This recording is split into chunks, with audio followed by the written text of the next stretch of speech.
बहालपुर में एंटर होते ही जिस कदर मैं खुश हुआ हूँ, जिस कदर ऑर्गेनाइज तुम लोग हो, अल्लाह तुम्हें अपनी अमान में रखे और इस मुल्क की तरक्की का बायस बनाए। खलील साहब, आज के इस रूबरू सेशन में आपके रूबरू बैठकर मेरी कांपे टांग रही हैं और मैं अपने सेशन का बाकायदा आगाज़ अपनी यूनिवर्सिटी के दुआ करो कभी वो मेरा इंटरव्यू करे और फिर मैं दिखाऊं तुम्हें कि कांपे कैसे टांगती हैं।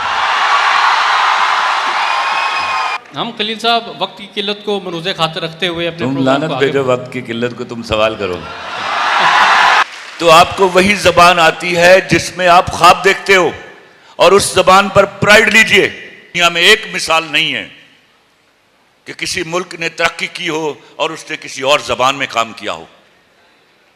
आप जिस दिन अपनी जबान में काम शुरू करेंगे उस दिन आप तरक्की के जीने पर पहला कदम रखेंगे, याद रखिएगा। बहुत खूब। मैंने कुछ अशार लिखे हैं। इरशाद। मैं समझा था तुम हो तो क्या और मांगूं, मेरी जिंदगी में मेरी आस तुम हो, ये दुनिया नहीं है मेरे पास तो क्या, मेरा ये भरम था मेरे पास तुम हो। फिर जब अशार किसी और के कापी पे मैंने लिखे हैं तो मैं आपसे रिक्वेस्ट करूंगा एक दफ़ा आप अपनी आवाज़ में जो है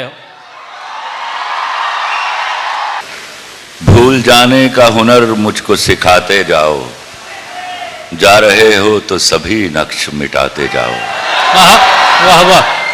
चलो रस्मन ही सही मुड़ के मुझे देख तो लो, तोड़ते तोड़ते ताल्लुक को निभाते जाओ। बहुत खूब। फकत मेरे दिल से उतर जाइएगा, बिछड़ना मुबारक बिछड़ जाइएगा। मैं समझा था तुम हो तो क्या और मांगूं, मेरी जिंदगी में मेरी आस तुम हो, ये दुनिया नहीं है मेरे पास तो क्या, मेरा ये भरम था मेरे पास तुम हो। बहुत खूब। मगर तुमसे सीखा मोहब्बत भी हो तो दगा कीजिएगा मुकर जाइए। वाह वाह। खलील साहब, आप अक्सर कहते हैं कि ख़वातीन मर्द से बेहतर हैं। बेहतर छोटा लफ्ज़ है।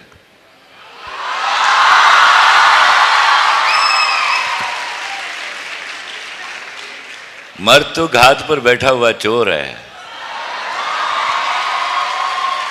मेरा माशरा मेरी औरत की वजह से चलता है। हया और वफा हमने औरत से सीखी है।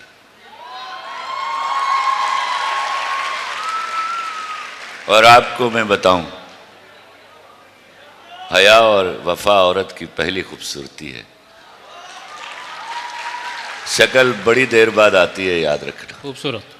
जब आप शक्लों की तफावतें करते हैं तो खुदा के सामने खड़े हो जाते हैं। वो अल मुसव्विर है, उसने कोई तस्वीर बुरी नहीं बनाई हुई। समझ, हमने आपको ये इस तरह की बातें आपके कानों में डालते हैं कि तू सब तो सोनी है। ये हम चालाक लोग हैं इस हवाले से। जिंदगी में एक बात याद रख लीजिएगा और पल्ले बांध के रखिएगा, लड़कियां खूबसूरत होती हैं, सबसे खूबसूरत नहीं होती। जिस दिन ये बात आपको समझ आ जाएगी, कोई लौंडा आपको वरगला नहीं सकेगा। खलील साहब, खलील रहमान कमर को किसी चीज़ से डर लगता है? अपनी बीवी से और सांप से डरता हूं। खलील साहब, दोनों का कोई वाक़या तो सुना दें हमें जब आपका आमना सामना हुआ। यार ये तुसी लोगों ने सोशल मीडिया से पा देना तो सब तो पहले भेज दिए। वो एक दिन मुझे पकड़ के ले गई, कहती इधर आए ना जरा, दुनिया ही तो बड़ा वली तो सच्चा आदमी बनया फिरना है, तो दुनिया जहान दे झूठ बोलना तू मेरे नाल। मैं क्या गल सुन, मैं तेन गल दसा, बीवी नाल झूठ बोलना शरई तौर पर सवाब है। कहती वो किस तरह, कहती वो किस तरह। मैं क्या अल्लाह की कसम, मैं कलमा पढ़ के भी तेरे नाल तेनू गल दसा ना, तू मननी नहीं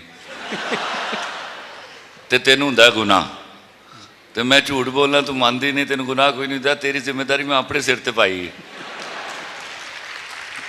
बीवियों के प्रॉब्लम होते हैं।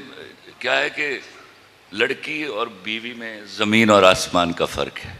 ये एक इमीडिएट ट्रांसफॉर्मेशन है। वो मैंने कभी कहा कि एक मर्द शौहर हो सकता है इवेंचुअली, लेकिन एक शौहर कभी भी मर्द नहीं हो सकता। That is a permanent transformation. हुजरा रूसी में सुहाग रात को एक मर्दनुमा मखलूक अंदर दाखिल होती है और सुबह एक शौहर नुमा मखलूक बाहर निकलती है। उसका मर्दानगी से कोई ताल्लुक नहीं है, लेकिन वो देखने में मर्द लगता है। मिर्ज़ा साहब, आपने बहुत से अवार्ड जीते, आपकी बीवी तो आप पे फख्र करती होंगी। हाँ, मैं ਤੁਹਾਨੂੰ एक गल दसा मजे दी, ऐसे तो भावें मैं उनको जुत्तियां भी पै जान मैनू। मेरे अम्मी अब्बा मुझे मारा करते थे लिखने पर। आई वॉज ए वंडरफुल स्टूडेंट। मैंने सिर्फ मैट्रिक एफएससी में टॉप नहीं किया हुआ। तो I was a poor child and they used to bank on me कि ये पढ़ लिख के बड़ा अफसर बन जाएगा तो ख़ानदान को गुर्बत से निकाल लेगा। तो मेरे यहाँ बलबले थे, अल्लाह की देन थी, और मैं लिखता था, छपता था, गरीब बच्चे को पैसे आते थे। तो बहुत मार पड़ी मुझे, और सबसे ज़्यादा लिखने पर पड़ी। तो इवेंचुअली मैंने लिखना बंद कर दिया। मैं पढ़ाई में चला गया, बैंकर हुआ। बेगम साहबा तशरीफ़ लाई तो अम्मी अब्बा को 10 से ज़रब दें, मल्टीप्लाई माई पेरेंट्स विद 10, वो मेरी बीवी बनती। वो उनके ज़माने में, अब शेर मैं नसर तो नशिस्त बांध के लिखना पड़ती है ना, तो शेर तो आप रोक नहीं सकते। तो मैं कोटली आज़ाद कश्मीर में पोस्टेड था, उन दिनों नेशनल बैंक में था। तो मैं कोयला रखता था बेड के नीचे, शेर हो जाता था तो मैं झुक के लिख देता था फर्श के ऊपर। और वो सुबह पानी गर्म करने जाती थी तो उतनी देर में मैं I use to make use of that time, और मैं उसको कागज़ पे लिख के तो लाहौर फ़ोन करता था अपने एक दोस्त को, और वो शेर लिखवा देता था, फिर पर्ची फाड़ देता था। ये मेरा सिलसिला रहा। अब जब मैं, अल्लाह ने मेहरबानियाँ कर दी, तो जब मैं चौथा लक्ष्य अवार्ड लेने जा रहा था तो रो पड़ी। वो बच्चों की तरह रो पड़ती है। मेरी मामू की बेटी भी है ना, तो मुझे कहती है, तू मेरा नाम क्यों नहीं लेंदा उत्थे? मैं क्या, मैनू दस तो सही भलिए लोके, मैं तेरा नाम लैके उत्थे की कवां कि मैं, तू मैनू मना कर नहीं सै, तो मैं तेरी गल नहीं मनी, तो इस मारे मैं शायर हाँ या मैं लिखा ला। बड़ी बहस हुई। आखिर I had to make a promise कि okay, next time when I will go to award I will definitely pronounce your name there, it is all because of my wife. लेकिन मैं झूठ नहीं बोल सकता था। तो मैं रात सारी प्लान करता रहा कि आज कल मैंने क्या कहना है जाके।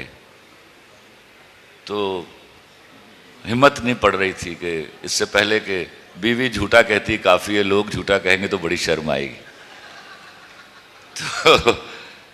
तो मैंने एक नज़्म लिखी, वो नज़्म आपको सुनाता हूँ, जिस पर मेरे साथ क्या हुआ। अच्छा। मेरी शोहरत मेरा डंका, मेरे एजाज का सुनकर कभी ये ना समझ लेना मैं चोटी का लिखारी हूं। मेरी शोहरत मेरा डंका, मेरे एजाज का सुनकर कभी ये ना समझ लेना मैं चोटी का लिखारी हूं।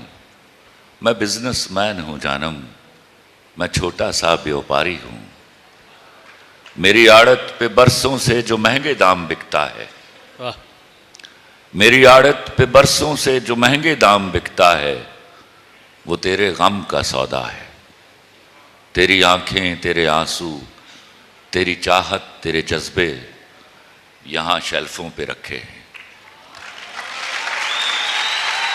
तेरी आंखें, तेरे आंसू, तेरी चाहत, तेरे जज्बे यहां शेल्फों पे रखे हैं, वही तो मैंने बेचे हैं।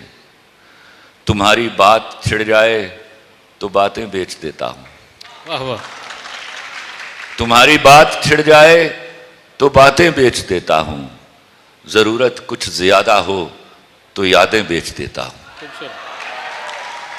तुम्हारे नाम के सदके बहुत पैसा कमाया है, नई गाड़ी खरीदी है, नया बंगला बनाया है, मगर क्यों मुझको लगता है, मगर क्यों मुझको लगता है मेरे अंदर का व्यापारी तुम्ही को बेच आया है। मैं बिजनेसमैन हूं जानम, मैं बिजनेसमैन हूं जानम। तो ये अवार्ड लेके मैं घर पहुंचता हूं, तो ये पैर मेरा गाड़ी से बाहर निकला और लेफ्ट हैंड से मैंने ये अवार्ड निकाला। तो मेरी बीवी वो सामने लॉन के क्रॉस शीशे के दरवाजे में खड़ी है और उसकी चहेती मेरी बेटी चमची, उसकी नोशी, उसको आवाज़ देती है, कहती नोशी तेरा प्यो बिजनेसमैन। तो अगले 15 दिन मेरे घर में ये चलता था, बिजनेसमैन साहब आज की पकाना है, बिजनेसमैन साहब जरा कमरे जो बाहर आ जाओ, मेड ने सफाई करनी है। आगे चलिए जी, काफी है मेरा ख्याल है। ओके। मुझे अपने लड़कपन तक एक दिन याद नहीं है जब मुझे अम्मी अब्बा ने मारा ना हो, और मुझे अपनी जवानी से आज तक वो दिन याद नहीं है जब मेरी बेगम ने मेरी बेइज्जती ना की हो। एक मजे का वाकया सुनाता हूं, और बेइज्जती कराया करो, अच्छा मर्द अपनी बीवी से बेइज्जती कराता है। बहुत खूब।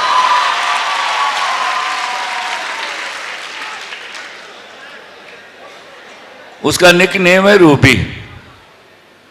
तो हम छोटे थे, वो 15 साल 8 महीने की थी, मैं 19 साल 5 महीने का था जब तो हमारी शादी हो गई। तो उसका एक मामू मुझसे साल छोटा था, उसकी शादी हमसे 7 साल बाद हुई। तो उसकी बीवी का नाम ही रूबी था। कुछ 2 साल पहले उसकी बेचारी की डेथ हो गई एक एक्सीडेंट में। तो हम यहाँ लाहौर से सरगोदा गए, तो हम 6 किलोमीटर तक अच्छे माहौल में नहीं जा सकते, कोई ना कोई झगड़ा हो जाता है और वो मेरी पुरानी फाइलें खोल लेती है। तो मैं लाहौर से सरगोदा जनाब, रोमांटिक मूड, कोई मसला ही नहीं है, कोई बेइज्जती नहीं है, मैं तो पागल हो गया। मैंने कहा शायद बेचारी गम में है। तो उसका भी नाम रूबी था। 8 घंटे हम वहाँ रहे, वहाँ से वापस आ रहे हैं, फिर कोई मसला नहीं है। मैंने कहा खलील साहब है तो तनु आदत पै जाएगी, तो come back to life you know. ये तो बेइज्जती नहीं कर रही आज, 24-25 घंटे हो गए हैं। तो जब मैं लाहौर टोल प्लाजा क्रॉस किया वापसी पे, तो मेरा घर वहाँ से 25 किलोमीटर दूर है। तो मैंने कहा रूबे देख यार, कल दी गल ऐसी हथी ब्याह के लिए ऐसा। कहती हाँ चंदू जी। मैं कहा छोटी सी ना तेरे को? कहती नहीं मेरे हाण दी सी। मैं कहा अच्छा 50 क्रॉस कर गई सी? बस है मेरे आखिरी अल्फाज सर।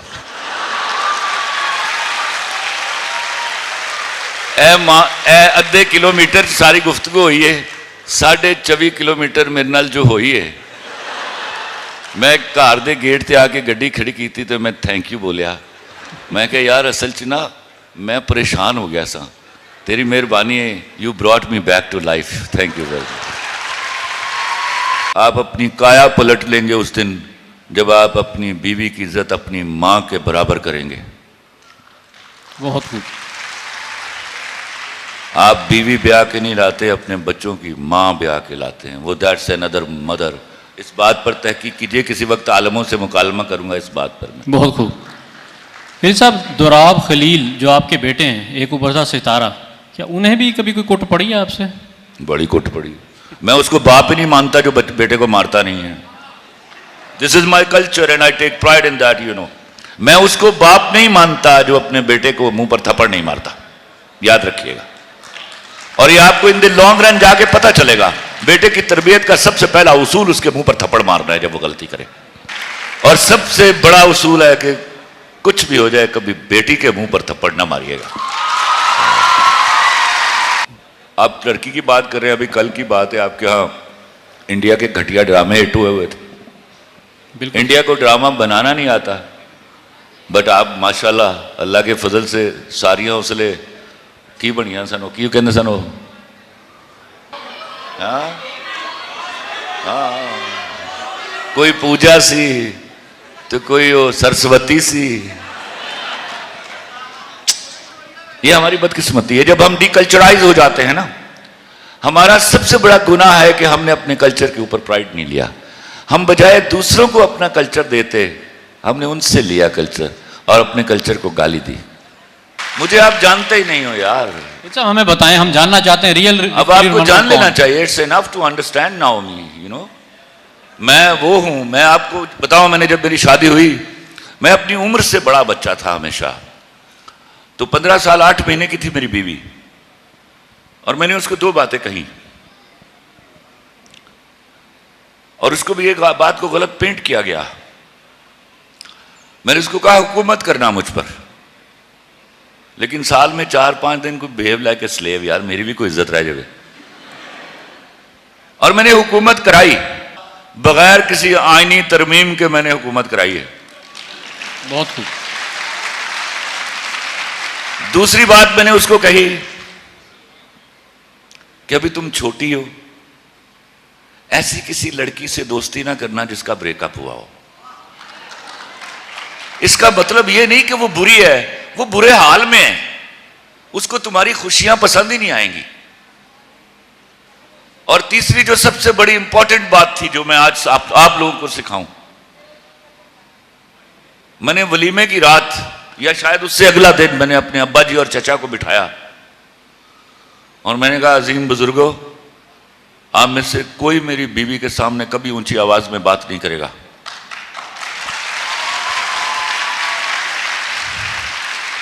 मेरे चचा से दोस्ती थी, ही ट्राइड टू आर्गू, मैंने कहा चचा नो आर्गूमेंट, आप में से कोई मेरी बीवी के साथ ऊंची आवाज में बात नहीं करेगा, इससे कोई गलती हो जाए मुझे बताइएगा, and I am a justice. बहुत खूब। उसका नतीजा क्या निकला कि मेरी बीवी के मेरे खानदान के बुजुर्गों से आइडियल ताल्लुकात थे। सबसे घटिया मर्द वो हैं जो बीवी का घूंघट उठाते उसको बोलते मेरी मां की इज्जत करना। क्यों मामा, तेरी मां काबिल इज्जत नहीं की?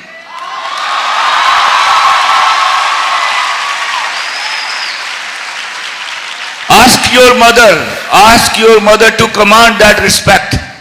जिस रिश्ते में ऑटोमेसी नहीं होती वो कभी नहीं देर तक चलता। फोर्स्ड ना मोहब्बतें होती हैं, फोर्स्ड ना ताल्लुकात होते हैं। मैं आज फिर पूरे ईमान के साथ कहता हूं, लड़की को उसकी मर्जी के कुत्ते से ब्याह दीजिए, वो उसको शेर बना देगी।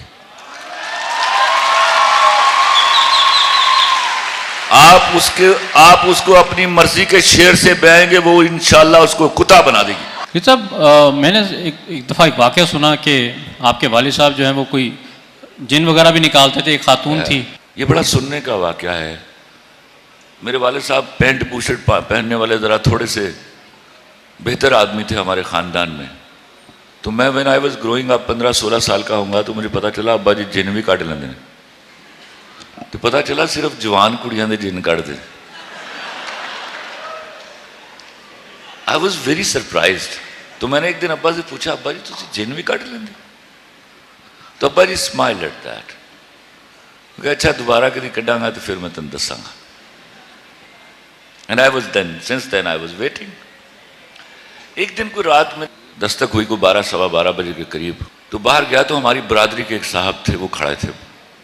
वालिद साहब से उम्र में कोई 10-12 साल बड़े थे वो। मैं कहा जी ताया जी, ओ यार तेरा अब्बा है घर? मैं कहा आओ घर ने सुता है। मैं कह नहीं हूँ उठ गया यार, उन्होंने बुलाई जरा। मैं गया, मैंने कहा अब्बा जी वो ताया फलाना है। वो गए वालिद साहब, ओ यार वो तेरी छोटी भैन ना जिन चमड़ गया। And I was so excited. हालांकि मैं डरता था, लेकिन अब्बा थे तो अब्बा बड़ी पावर होता है। तो अब्बा ने कहा केड़ी? वो जिदा नारो वालो जिदी मंगनी हुई। अच्छा अच्छा चलो मैं आ रहा हूं। मेरे लिए अब ये कलई खुलने वाली थी। तो अब्बा जी कहते तू अम्मी को बैठ, मैं आ रहा हूं। मैं कहा वाल साहब मैं तो जाना है, मैं तो जिन निकलता वेखना। तो मैंने छोटे को उठाया, एहराज को, छोटा था बहुत। मैंने कहा चलो बैठ माँ को। मैं अब ये कोई 6-7 कदम आगे चल रहे हैं दोनों और मैं पीछे पीछे जा रहा हूँ। तो 2-4 गलियां दूर घर था। तो अब्बा ने रास्ते में 2 सवाल पूछे, कितने मंगी है? फूफी वाली। अच्छा अच्छा की उम्र कितनी होती? होनी 20-21 साल की। ये कुल 2 बातें हैं जो गली में चलते हुए हुई। अब्बा जी अंदर दाखिल हुए तो अंदर एक मातमी सूरत हाल। वापडा में काम करने वाला भाई एक दीवार से टेप लगा इस तरह खड़ा है, माँ वहाँ यूं बैठी हुई है, एक भाई उधर बैठा हुआ है। अब्बा ने आगे किथे अंदर से आवाजें आ रही, जिन की ना मर्दाना आवाजें आ रही है। और वो कोई 2-4 बर्तन फेंकता है, कोई चीज़ें फेंकता है। अब उन्होंने कहा ताया जी ने कहा उत्थे उस कमरे से सारे जने ना उस तरफ चले जाइए आप। अब्बा जी ने दरवाज़ा खोला, चिराग की आवाज़ से दरवाज़ा खुला है तो अंदर मिलगिटी सी एक लाइट है, उसमें जिन के घुराने की आवाज़ आई है। तो मैं अब्बा जी के पीछे हूँ। अब्बा जी जूं ही 2 कदम डाले हैं कमरे में, जिन वहाँ से उठा है और अब्बा जी पर हमलावर हुआ है। अब्बा जी मेरे बड़े सॉफ्ट आदमी थे। अब्बा जी ने 1,86,000 मील फी सेकंड की रफ्तार का एक थप्पड़ दिया मुंह पे। जिन उछल के बिस्तर पे। अब्बा जी आगे बढ़े, मुझे कहते दरवाजा बंद कर, मैंने पीछे से दरवाजा बंद कर दिया। जिन पलट के फिर अब्बा जी पर हमला और हुआ, अब्बा जी ने एक और दिए तड़ाक। जिन ने रोना शुरू कर दिया। रुक जाओ रुक जाओ रुक जाओ, कहानी अगे शुरू होने लगी। अब्बा जी कहने उल्लू दी पट्टी ना हो, आराम ना बैठ, मैं तेरा मसला हल करना है, तो मेरे ते हमले करन डई। तो जारो कतार रोन लग पई। चल बैठ ते आके मेरा पुत्र। वो बह गई। कितने मंगनी हुई? फूफी ने कहा।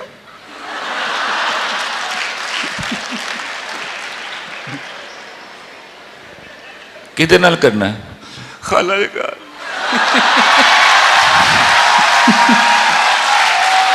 अब्बा जी ने हमें ऊंची आवाज में ना कुछ अरबी में कुछ पढ़ना शुरू किया। मैं अब्बा जी को देख रहा हूं टुक। पढ़ने के बाद बाहर अब आवाज जा रही, इतनी ऊंची आवाज में पढ़ रहे थे कि बाहर आवाज जा रही थी। कहने लै मेरा पुत्र, हुण जो मैं बाहर जावा ना, तू फिर यही काम शुरू कर दे, लेकिन हुण जरा हौली करी ताकि पता लगे मेरे आने का कोई फायदा होया है। तो इंशाअल्लाह मेरा बच्चा, मैं कुछ ना कुछ करके जान। अच्छा, मेरे अब्बा जी न्यूमरोलॉजी में अच्छे थे, वो मशहूर भी थे उस मामले में। अब अब्बा जी जब बाहर, अब्बा जी मुझसे बड़े एक्टर थे। अब्बा जी जब बाहर निकले ना, तो उन्होंने सारे ऐसे ढलकाया हुआ कि अंदर जैसे वो मर गई, जैसे डॉक्टर ने आके कहता कि आई एम सॉरी।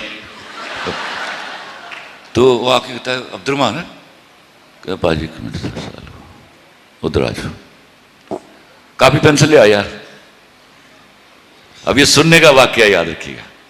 अब्बा जी कापी पेन लेके बैठ गए, ताया इधर बैठ गया। मैं कोई 2-4 फुट के फासले पर दीवार के साथ लग के खड़ा, और मैं देख रहा हूं ये हो क्या रहा है। अब्बा जी हिसाब करते हैं, काट देते हैं, फिर कुछ सोचते हैं, फिर हिसाब करते हैं, काट देते हैं। फिर हिसाब किया, निगाह भर के ताया जी की तरफ देखा। कहते भाजी ताड़ी उम्र कितनी है? क्यों क्या है? नहीं दसो तो सही। मैं हो गया हूँ 62-63 का। 62-63 66 3 साल। ताया जी के डेले बाहर आ गए। की गल है अब्दुर्रहमान? दस ना भाजी एक मिनट। देखो भाजी ये तो है तो हिसाब है, असल गल तो अल्लाह ही जानता है। हिसाब है कहता कि जे ਇਹਦਾ फूफी के घर विआह होया ना तो तुसी 3 साल बाद मर जाओगे।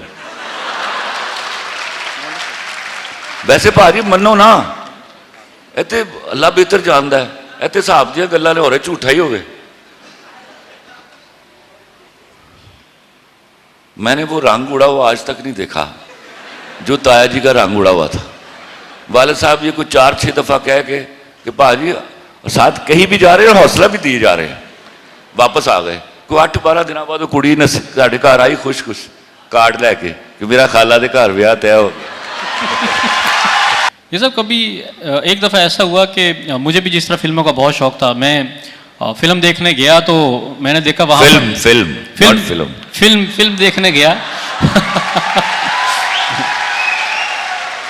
मैं फिल्म देखने गया तो वहाँ पर अंधेरे में मैंने एक शख्स को देखा और मैं वहीं से उल्टे पांव वापस लौट आया। वो कौन था? मेरे वालिद साहब से। वो मेरे वालिद साहब, अक्सर मैं जब फिल्म देख के वापस आता था ना तो वालिद साहब साइकिल स्टैंड पे खड़े होते थे और अल्लाह के फजल से वहीं से मारना शुरू करते थे। एक दिन क्या हुआ, मैंने कहा चलो सिनेमा बदलो, तो मैं एबिड रोड पर चला गया। तो छोटा सा था, मैं 9th में पढ़ता था मैं। तो ये कुर्सी ना आप उठ जाएं तो वो ऊपर चढ़ जाती है ना। तो मैं जब गया तो फिल्म शुरू हो गई तो अंदर अंधेरा था, मैं जाके वैसे ही ना जाके बैठा तो मैं किसी की गोद में बैठ गया। तो उसने परे किया मुझे, तो मैंने आके साइड पे कुर्सी करके वो बैठ गया। थोड़ी सी रोशनी में मैं साइड पे था तो सात अब्बा जी बैठे हुए। अंधेरा खत्म हुआ, अंधेरा हुआ तो मैं उठ के फटाफट पीछे, मैं भागा नहीं हूं, मैं जाके पीछे बैठ गया। हम दोनों शाम को, अब्बा जी का पहला सवाल होता था घर पहुंचते ही मेरी मां से कि कितने बजे आया कार। अगर मैं 7 बजे घर आया हूं तो मतलब मैं हमेशा सच बुलवाने के लिए अपने सर की मैं ਤੁਹਾਡੇ सिर की किस्मत जो तुसी आए हो तो मैं आया। खलील साहब आखिर में कोई एक नज़म सुना दें खलील साहब। एक चेहरे से उतरती है नकाबें कितनी, लोग कितने हमें एक शख्स में मिल जाते हैं।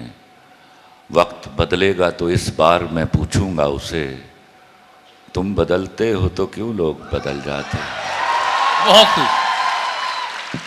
गजल के अशार, अश्के नादां से कहो बाद में पछताएंगे, आप गिरकर मेरी आंखों से किधर जाएंगे। अपने लफ्जों को तकल्लुम से गिराकर जाना, अपने लहजे की थकावट में उतर जाएंगे। बहुत खूब। तुमसे ले जाएंगे हम छीन के वादे अपने, तुमसे ले जाएंगे हम छीन के वादे अपने, तेरी कस्मों की सदाकत से भी डर जाएंगे। एक तेरा घर था मेरी हद मुसाफित लेकिन, एक तेरा घर था मेरी हद मुसाफित लेकिन, अब ये सोचा है कि हम हद से गुजर जाएंगे। बहुत खूब। अपने अफकार जला डालेंगे कागज कागज, सोच मर जाएगी तो हम आप भी मर जाएंगे। और आखिरी शेर है, इससे पहले कि जुदाई की खबर तुमसे मिले, इससे पहले कि जुदाई की खबर तुमसे मिले, हमने सोचा है कि हम तुमसे